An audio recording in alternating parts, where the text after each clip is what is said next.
I'm so glad all three of us could get together today on the anniversary of Masterpiece's banning.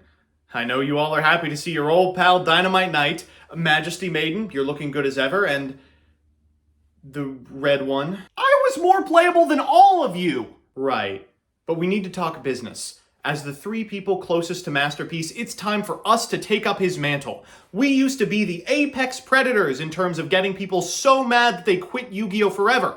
But now look at us. We're all at 3 and attendance has never been higher. We have got to get more annoying, people.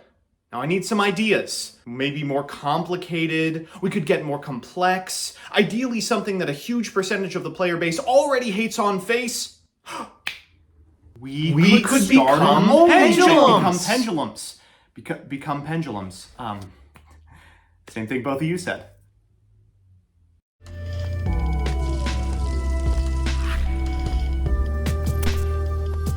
Good afternoon, Jank enthusiasts. I'm MBT, and this is 10-Minute Testing. God, I hate reviewing pendulum decks. You all know that I've taken a firm stance against reading. Just look what it did to those scientists on Junior Journey. But I'm breaking my pledge of literary celibacy today to show you one of the funniest developments in Yu-Gi-Oh! Ever. It's like if the Altergeists just decided one day they were going to be synchro monsters. Presenting Dracoslayers. Draco Malfoy. So here's the list. As always, I'll give you a background about the archetype, a little bit of a discussion about what I hope the deck can do, and of course, the card by card. But first, this video is sponsored by Yu-Gi-Oh! Pro Deck. Yu-Gi-Oh! Pro Deck just got a huge redesign, but it's still the #1 place to go for a pack simulator, a card database, and a wealth of strategy articles. I personally use the site to post every 10-minute testing list and every Chalice Line Monthly Top Cut entry. Give it a look at www.ygoprodeck.com. Now let's dive into Dracoslayer. The Dracoslayers are a series of reformed floodgate enablers who realized the errors of their ways and transformed into pendulums. Each of the original Dracoslayers from 2017, and also my nightmares, has been reimagined as a non-problematic pendulum monster. Each has allied with a classic archetype of pendulums, Ignis with the Ignites, Dinoster with the Dynamists, and Majesty with the Magispectors, but these monsters don't only support these terrible, awful archetypes from progression playoffs, they also support the Draco Pals, a series of pendulum monsters that could have gone tier 0 with Performa Pals if I didn't tear my ACL in 2016. Pepe All-Stars Luster Pendulum, Performa Pal Skullcrabat Joker, and Monkey Board, as well as new additions to the pendulum polycule like Revolution Dragon, make this list consistent, powerful, and above all, a real headache for Yu-Gi boomers. But it's been years since build-a-board strategies like Pendulum were powerful. How can we hope to cope with the loss of Electromite and a metagame that plays the game? Well, don't worry. This deck may not put up 57 quadrillion negates through 12 hand traps, but it is full of turn-ending floodgate effects designed to take the teeth out of your opponent's plays. Abyss Dweller already puts in work against Tearlament, doubly so when there's an Entis below it, Sloth is an orange mistake, and Baguska might as well be plan A in this build. You're trying to build a board, blank a turn, and beat your opponent to death on the crackback. So with that, let's get into the card by card. First up, the old reliables. 3 copies of Odd Eye's Revolution Dragon. This card can be discarded and 500 life points can be drained from your life points to add a level 8 or lower Dragon Pendulum monster from your deck to your hand. And that's pretty much all you need to know about it. We've got 3 copies of Luster Pendulum, the Dracoslayer, which allows you to, if it's in your Pendulum scale, pop a card in your Pendulum scale and add a card from your deck to your hand with the same name as it. Great for getting material into your face-up extra deck. After that, of course, is Perform Pal Skullcrabat Joker. On normal summon, it allows you to add a Performer Pal, a Magician, or an Odd Eyes from your deck to your hand, except itself. And now we've got the newbies. 3 copies of Ignis Phoenix the Dracoslayer. This 4-star 7 scale in the Pendulum Zone can shuffle 1 Pendulum monster from your extra deck into the deck, then add a Dracoslayer or Ignite from your deck to your hand, except a Pendulum monster. Now, this effect can only be used once per turn. When it's on the field and is destroyed by battle or card effect, you can special a Dracoslayer or an Ignite from your deck, except for itself, and it's treated as a tuner. After that, we've got Dynamite Powerload the Dracoslayer, 4-star 1700 attack monster again. This 6 scale allows you to, in the Pendulum Zone, target a Dracoslayer or Dynamist card in your other Pendulum Zone, special summon it, and if it is tributed while in the Monster Zone, you can add a face-up Dracoslayer or Dynamist Pendulum monster from your extra deck to your hand, except itself. Finally, we have the one, the only Majesty Pegasus, the Dracoslayer. This card in the Pendulum Zone, a low scale for once, allows you to, if you have a Dracoslayer or Magispector in your other Pendulum Zone, add a Dracoslayer Pendulum monster with a different name from your deck to your hand, then destroy a card in your Pendulum Zone. It's got a couple of effects outside of the Pendulum Zone. The first is it can be discarded from your hand to prevent your opponent from targeting Dracoslayer monsters you control with card effects or destroying them with card effects. Yeah, it's got a misc. And if this card is Pendulum Summoned or Special Summoned by a Dracoslayer card's effect, you can add any field spell from your deck to your hand, then discard a card. We're, of course, playing non-sideboarded games for the 10-minute testing, which is why we're on the Sky Iris and not Mystic Mine. After that, we've got 2 copies of Magispector Raccoon Bunbuku when it's normal or special to get a Magispector from your deck to your hand. 1 copy of Performapal Monkey Board, the 1-card scale 2. Astrograph Sorcerer has a lot of utility in this build. Performapal Celestial Magician, just having more Performapal names is so critical. And Amorphage Sloth. If this card is in the Pendulum Zone and you control an Amorphage monster, cards can't be added from either player's main deck to the hand except by drawing them. And if it's in the Monster Zone, no one can special summon monsters from the extra deck except for Amorphages. For spells, we've got 2 Pot of Desires, 1 Called by the Grave and 1 Sky Iris. And for hand traps, we've got 2 Magnamut and 1 Druid Worm, 3 DD Crow, 3 Ash Blossom and Joy Spring, and 3 Infinite Impermanence. In the extra, we have a bunch of cards you probably haven't seen since Pepe's heyday. 1 copy of Dinoster Power, the mighty Dracoslayer, 2 copies of Ignister Prominence, the blasting Dracoslayer, and you'll realize why this card was at 1 for as long as it was after you play a single game with this deck. That effect is a soft once per turn. 1 copy of Zeus, 1 Hope Harbinger, 1 Baguska, 1 Majester Paladin, the Ascending Dracoslayer, Abyss Dweller, Access Code Talker, Apollosa, Nightmare Unicorn, Selene, Beyond the Pendulum, 2 of these bad boys, and 1 IP Masquerena. So with that, let's jump into the games. Our first match is up against Runic, and our opponent is playing Safe Zone. You're not Fuji, folks. They're going to begin with a copy of Tip and end on the most frightening board of the upcoming format, Fountain, Set 1, Pass. Okay, well, no Majesty's Fiend. Maybe we can do this. We're going to begin with a copy of Performapal Skullcrobat Joker. We'll activate the effect, and that fetches a Freezing Curses. Now, that's going to negate the effect, but it also leaves it on the field so we can use it as material later. We're going to go for Pot of Desires. We draw 2, and those are nice ones. We'll go for Luster Pendulum and Majesty Pegasus. The Luster Pendulum is going to get Destructioned, but that's no big deal because we still have a Revolution in our hand.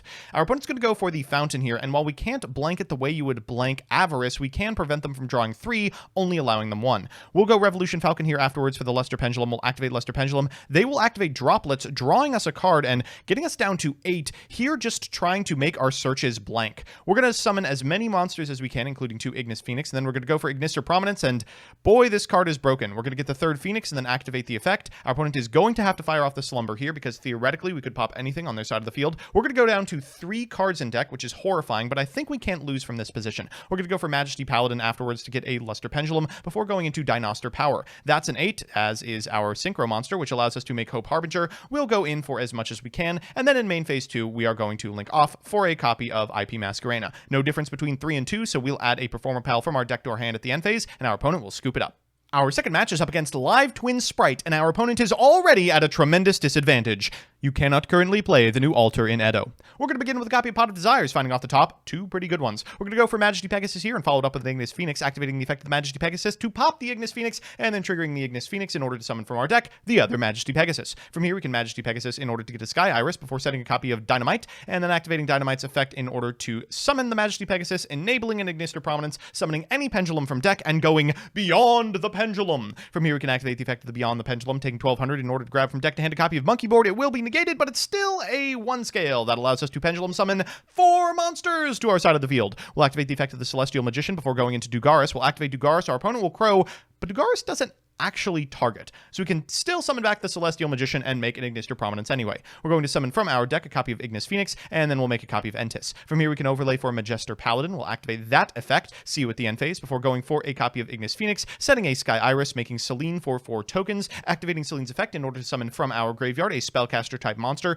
and making an Abyss Dweller as well. From here, we can Sky Iris, popping the Monkey Board for a copy of Revolution. We'll set Revolution, then activate Revolution in order to cycle for the Ignister Prominence again. Boy, this card is really crazy. We're going to go for an Apollosa, an IP Masquerena, and then +2 at the end phase. Sick. We'll pass back to our opponent. For turn, draws an Ash Blossom. They're going to normal summon a Kiss a Kill. That is worth an Apollosa to me. Afterwards, they're going to fire off, you guessed it, the Treat. Okay, whatever. They're going to go for Leela. We'll activate Apollosa again. They will chain Starter, which gets them blue. They're going to activate blue in a new chain, but I think we can actually clear their entire field of 2s at a point where they've already exhausted Starter. So we are going to go for Abyss Dweller. This allows us to activate the effect of the Entis in graveyard and the effect of the Nightmare Unicorn on field to blow up their entire field. We will do that, and they will concede. So it's time for game 3, and you know what that means, a best of 3 versus meta. Our opponent's playing Fluandereeze, and God, if that is in every Fluandereeze draw phase I've ever experienced. Okay, this does screw with us pretty badly, because if you attempt to destroy a Pendulum monster while under a macro-style effect, it just goes to the face-up banished zone instead. We are going to have to go for plan B. It's Baguska time, baby. We'll set 1 and pass. This is going to have to be enough. Now, that said, this deck does have a little bit of a tough time outing Baguska. They do need to resolve the effects of their on-field monsters, so I don't know what they would do to stop it, except for the card they just activated. Okay, this is going to be a rough one. They're going to go Magnificent Map, they're going to reveal the Egglin, they're going to normal summon the Egglin and activate the Robina and Chainlink 2. We have to infip and just pray they do not have a large bird in hand, and they don't.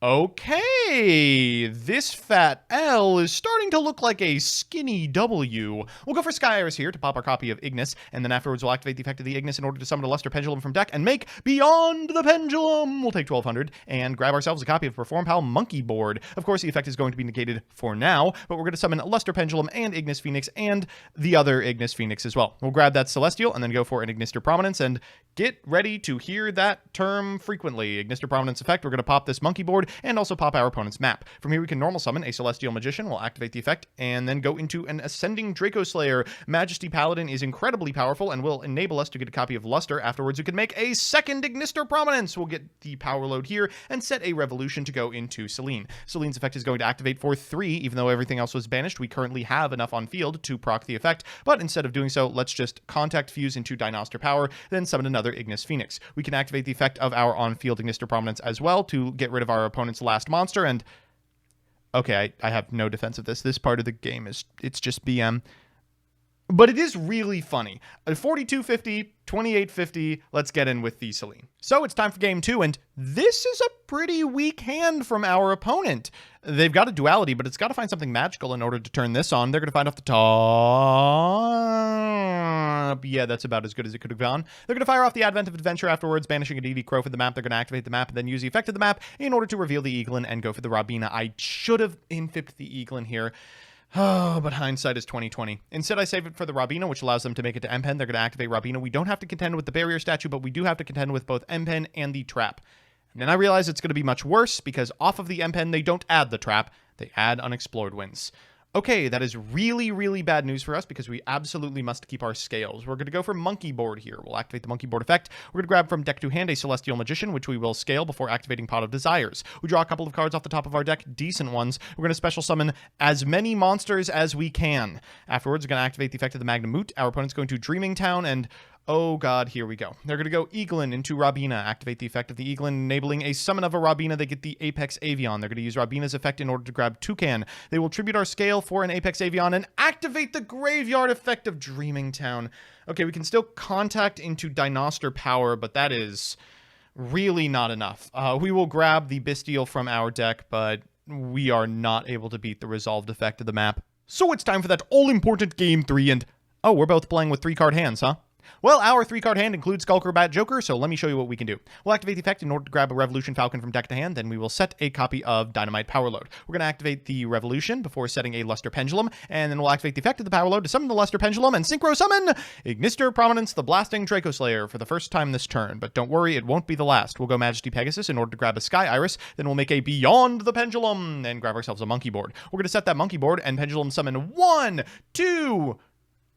That's it. That's all we're doing. After that, we're going to go for a Majester Paladin. That's going to be very critical later as we go for the Monkey Board, enabling a Celestial Magician. We'll set the Sky Iris, popping the Monkey Board in order to grab a Revolution Dragon, then setting the Revolution Dragon and tagging it back out for the Ignister Prominence again. We'll go Ignister Prominence in order to summon a copy of Power Load, and then afterwards we'll activate the effect of the Magnum Moot, summoning itself by banishing the Bestial in our graveyard, then activating its on-field effect before being half of a Masquerena. We'll activate the effect of the Majester Paladin in order to summon one more material before going into Entis, summoning out the Celestial Magician and making Dinoster Power. Afterwards, we can use these 2 4s to make Dugaris, then activate the effect of the Dugaris in order to bring back, you guessed it, Ignister Prominence again! We're going to summon Ignis Phoenix, and now we can clean up our board with our Selene. We'll activate the effect of the Selene in order to go into an Appaloosa and a Hope Harbinger. We will pass back to our opponent, then at end step, add 3 cards from our deck, graveyard, and banished back to our hand. Our opponent's going to begin with a Dark Ruler No More.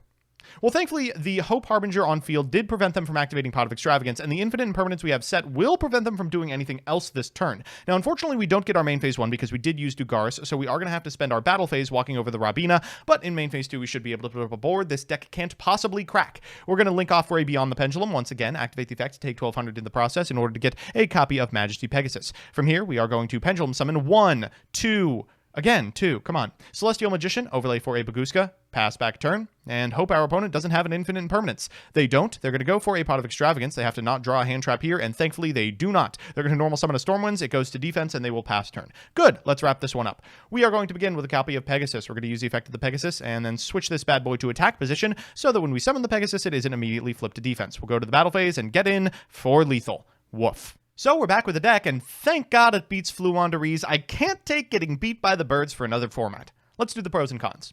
First, the pros. 1, your engine cards do so much that you don't actually need to play a critical mass of pendulums. This means you have space to play the powerful hand traps and bestials that the format is going to be known for.